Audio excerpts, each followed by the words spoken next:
Hello again.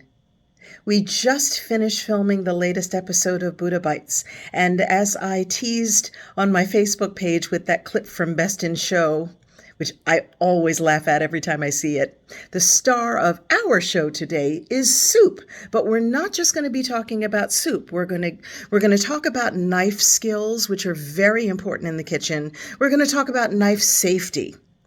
But soup is something that I really wanted to feature because since COVID and since we've gone back to being out in public, and quite a bit of that time is spent unmasked, a number of us are getting sick with colds and flu, and our resistance isn't what it was before because we spent a lot of time not really being around people, so we didn't really get inoculated. So a number of my friends have gotten sick.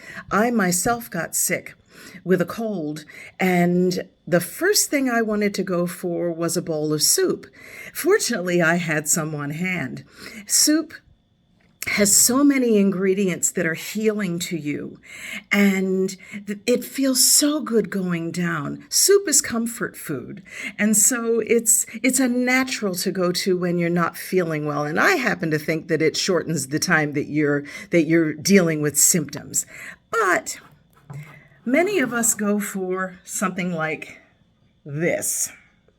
Now, the problem with that is that, first of all, it costs $3.99. That's what I paid yesterday for this old can of soup. And it yields, maybe, if we're being generous, 1.5 portions. And the ingredients have too many syllables. I tend to think that if your ingredients have too many syllables, you maybe shouldn't be ingesting them. So if you make your own soup, which is really rather easy, and I'm going to show you that, you can control what goes into it.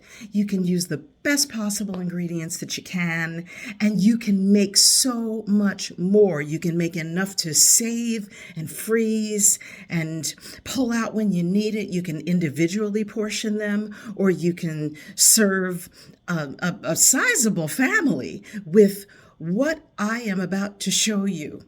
For $3.99, you got that little teeny tiny can of soup. But for, by my estimate, about $10 or less, you're going to get a big old pot of soup.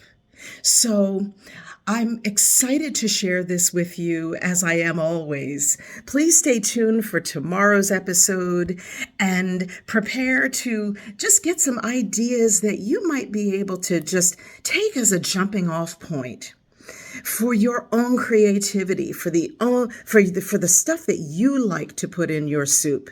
You're only limited by your creativity. So I'll see you tomorrow for soup.